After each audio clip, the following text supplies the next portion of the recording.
আজকের স্পেশাল রেসিপিতে থাকছে পটলের দোলমা। এটা রান্না করা অনেক সহজ, আর যেহেতু পুরবড়া গরম ভাতের সাথে খেতে দারুণ লাগে। রান্নার জন্য এখানে নিয়েছি হাফ কেজি পটল। পটলটা একটা ছুরি দিয়ে এভাবে করে আঁচড়ে নিচ্ছি, আর এই পটলগুলোকে আগে থেকেই পরিষ্কার পানি দিয়ে ধুয়ে নিয়েছিলাম। এভাবে করে আঁচড়ে নেওয়া হয়ে গেছে। তারপর একটা সাইড থেকে এভাবে করে কেটে চামচ দিয়ে পটলের বিচিগুলো বের করে নিচ্ছি। পটলের বিচিটা বের করা হয়ে গেছে। সবগুলো পটলকে আমি একইভাবে কেটে নিয়েছি। এখন পটলের জন্য কিমা রেডি করে নিচ্ছি। হাফ কাপ কিমা নিয়েছি, আর এখানে 1/4 চা চামচ লবণ দিয়ে দিলাম, হাফ চা চামচ দিয়ে দিলাম লাল মরিচের গুঁড়া, আর 1/4 চা চামচ হলুদ গুঁড়া, হাফ চা চামচ আদা বাটা দিয়ে ভালো করে মিশিয়ে নিচ্ছি। তারপর এখানে 1 চামচের মতো লেবুর রস দিয়ে দিচ্ছি, আবারও মিশিয়ে নিচ্ছি। এখন আমাদের পুরটা রেডি হয়ে গেছে। যে পটলগুলো আমি আগে থেকে রেডি করে রেখেছিলাম, এখন হচ্ছে পুর ভরে নিচ্ছি। আপনারা চাইলে কিন্তু এই পটলে এভাবে করে মাছের পুর দিয়েও বানাতে পারেন। আমি এখানে কাঁচা কিমা দিয়ে বানাচ্ছি, কারণ এগুলো আমরা ভেজে তারপর রান্না করব। আপনি চাইলে কিমাটা রান্না করে দিতে পারেন, তবে আমার মতে কাঁচা দেওয়াই ভালো। তো এইভাবে করে সবগুলো পটলের ভিতরে পুরটা ভরা হয়ে গেছে। আর এখন রান্নার জন্য চুলায় একটা কড়াই বসিয়ে পরিমাণ মতো তেল দিয়ে দিচ্ছি। তেলটা যখন কিছুটা গরম হয়ে এসেছে, তারপর এখানে 1/4 চা চামচ দিয়ে দিলাম হলুদ গুঁড়া। তেলের সাথে হলুদটা একটু মিশিয়ে নিচ্ছি, যাতে পটলের গায়ে দারুণ একটা কালার আসে। আর মিডিয়াম আঁচে পটলগুলো দিয়ে ভেজে নিচ্ছি। তো এভাবে করে কিছুক্ষণ পটলগুলো ভেজে নিয়েছি, আর উপরে হচ্ছে কিছু লবণ দিয়ে দিচ্ছি। তো এখন পটলগুলো ভাজা হয়ে গেছে, আর চুলা থেকে নামিয়ে নিচ্ছি।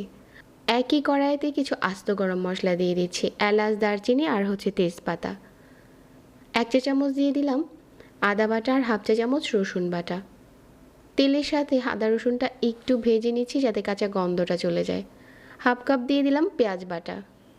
পেঁয়াজ বাটাটা দিয়ে ভালো করে নেড়েচেড়ে মিশিয়ে নিচ্ছি। আর এখন এখানে 1/4 চা চামচ হলুদ গুঁড়া, 1 চা চামচ লাল মরিচের গুঁড়া, হাফ চা চামচ ধনিয়ার গুঁড়া, আর হাফ চা চামচ ভাজা জিরার গুঁড়া, স্বাদ মতো লবণ দিয়ে দিলাম। আর ভালো করে নেড়েচেড়ে মশলাটাকে কষিয়ে নিচ্ছি। এই মশলাটাকে যতটা ভালো করে কষাবেন, আপনার রান্নাটা খেতে তত বেশি টেস্টি হবে। তো এখন হচ্ছে আগে থেকে ভেজে নেওয়া পটলগুলো দিয়ে দিচ্ছি। পটলগুলো দেওয়ার সাথে সাথেই পানি দিয়ে দিবেন না, এভাবে করে একটু কষিয়ে নেবেন। এখন এখানে আমি দিয়ে দিচ্ছি 1 কাপ পানি। 1 কাপ পানিতে আজকের এই রান্নাটা হয়ে যাবে। আর ঢাকনা দিয়ে ঢেকে মিডিয়াম আঁচে 5 থেকে 7 মিনিট রান্না করলে আমাদের পটলটা সিদ্ধ হয়ে যাবে। তো এভাবে করে 5-7 মিনিট রান্না করে নিয়েছি। আর এখন এখানে দিয়ে দিচ্ছি 1 চা চামচ ঘি, আর 1/4 চা চামচ গরম মশলার গুঁড়া, আর কিছু কাঁচামরিচ।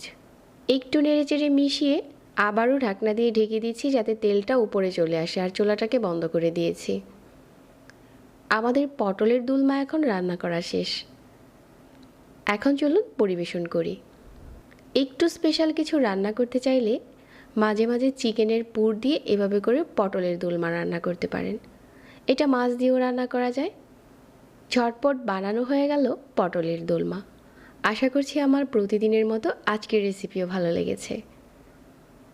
উপরে কিছু পেঁয়াজ বেরেস্তা সরিয়ে দিচ্ছি, যাতে দেখতে দারুণ লাগে।